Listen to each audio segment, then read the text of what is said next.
Tonight on Golf Central, the PGA Tour's in Mexico this week, where Ricky Fowler headlines the field. You'll hear from world number 10 about the state of his game ahead of the OHL Classic at Mayakoba. This week's LPGA event is underway in China with the new world number 1 in action. But Sungyun Park isn't the only big show. We'll tell you about some sisterly love that's getting quite a bit of attention.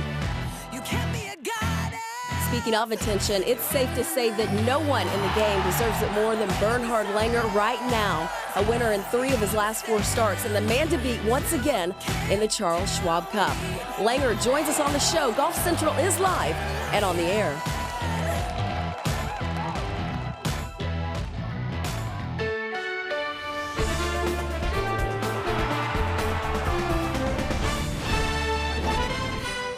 Golf Central. Brought to you by Titleist.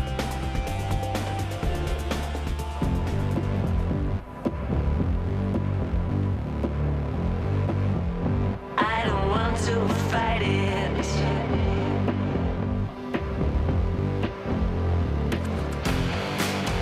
Try to stay far away.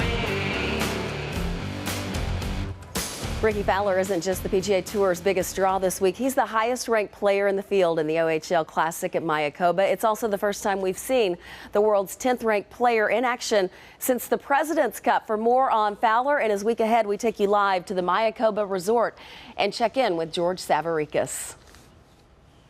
Lisa, before we start with Ricky Fowler's week ahead, let's look at the month that he just left behind. To quote Peter Gibbons in Office Space, he wasn't exactly missing life on the PGA Tour. Fowler told me after the President's Cup he needs some time to recharge, so he spent that month traveling. He went to Stillwater, Oklahoma for the OSU homecoming, then to Napa, LA, and Scottsdale before getting to Playa del Carmen this past weekend to chill out before he starts this young season with his first start. Not to downplay any tournaments by any means, but looking at here to Tiger's event to Kapalua, Maui, I wouldn't say those 3 are my priority. My priority being getting healthy, make sure we can strengthen up a bit, get into a position where the body's good going into the year, because obviously you can't really build on anything through the year. You have to have a platform and either try and maintain or hold on to that throughout the year. So that's, I think, one of the biggest things is being healthy and getting strong through these next couple months. And it is nice to have a couple of these fun events, being able to come down here to Mayakoba, an amazing place to play a fun golf course, to go to Tiger's event here in a few weeks over in the Bahamas, and start the year in Maui. It's not a bad little swing, so I'm looking forward to continuing to play good golf coming off of last year. Statistically, I think my best year, no question, across the board, so we're looking forward to continuing that. Ricky was asked if he's making any changes for this season. He said he'll start testing and equipment in a few weeks. As far as goals for 2017-18, he racked up a bunch of top 10s last year, had that one win at the Honda Classic, said he'd like to close out a few more tournaments. That's what he has the itch to do. As far as the shape of his game, he's only played about 5 rounds entering this week since the President's Cup, but says his game's actually in pretty good shape, so rust, no excuse for the OHL Classic at Mayakoba, Lisa. Oh, and we'll expect it to be in really good form as well. George, while it's Fowler's first start of the season, Patrick Reed's had very little downtime making his 3rd start this week. You caught up with him earlier today. How's he feeling about where his game is right now? Yeah, he really likes where his game is at, and the numbers bear it out considering he hasn't missed a cut since July worldwide. And the thing for Reed is he really likes the layout for this course. He hasn't really seen much of El Camaleon before, but it's not what he has this week. It's what's actually missing. It was supposed to be a big family trip for he and his wife, Justine, as they're expecting their 2nd child, but the doctors said, you know what, it's better if Justine stays home, so that completely changed the dynamic for Patrick Reed here in Playa.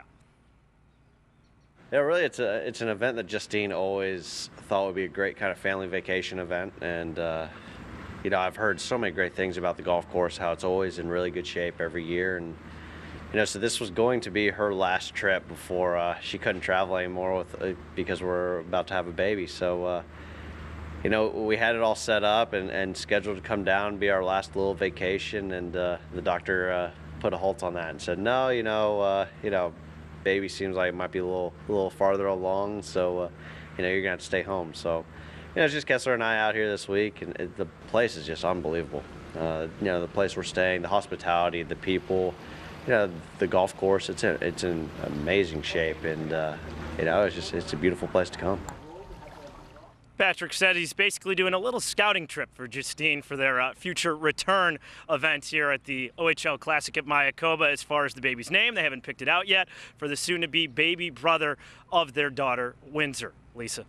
That's one scouting trip we'd all like to be a part of. George, thank you very much. Patrick Reed dramatically improved his putting from 4 to 8 feet last season and in turn finished the best strokes gained putting numbers of his PGA Tour career, coming in at number 7. The news broke last week that the Olympic Club in San Francisco, California has been chosen as the site of the 2028 PGA Championship and the 2032 Ryder Cup, and today it became official with the PGA of America releasing an official statement. The Olympic Club is no stranger to this kind of spotlight, having hosted 10 USGA events, including 5 US Opens on its famed lake course. Think about the relationship we now have as the PGA of America with the city of San Francisco, with the 2020 PGA Championship at Harding Park, the 28 PGA Championship here at the Olympic Club. And we think it's just the start of a wonderful relationship. So many of our great PGA professionals are out on the West Coast, they're in San Francisco. And this is one of those cities that just really reaches the world, Julius. And we know that this will be a special, special PGA Championship in a few years. Our last 2 or 3 Ryder Cup home matches, as you've seen and as you saw there, we've sort of set the golf course up with little amount of rough and pretty quick greens, which allows the players to really open their shoulders, hit shots from wherever if they miss fairways. And it certainly has created a lot of birdies for our home matches, a lot of excitement, and as you can see, people love it. So. Different setup. The golf course will likely play differently, and I can guarantee it will be a lot louder than any stroke play event any of us have ever been at.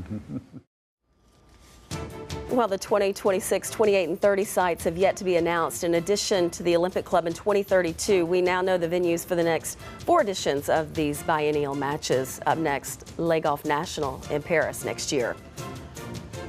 Bernhard Langer has played in 10 Ryder Cups in his career, but his focus now is on a different cup, the Charles Schwab Cup, where he's chasing his 4th straight season-ending honor. There's a new number 1 in the women's game, and she's putting that title to the test for the first time this week. We'll update you on Sun Yun Park and round 1 in the Blue Bay LPGA. That isn't the only big story, though, taking place in China, because there's some sisterly showdowns taking place as well. All this and more ahead on Golf Central. Golf Central is brought to you by the new Titleist Pro V1 and Pro V1X. Choose the best for your game. Ally, do it right.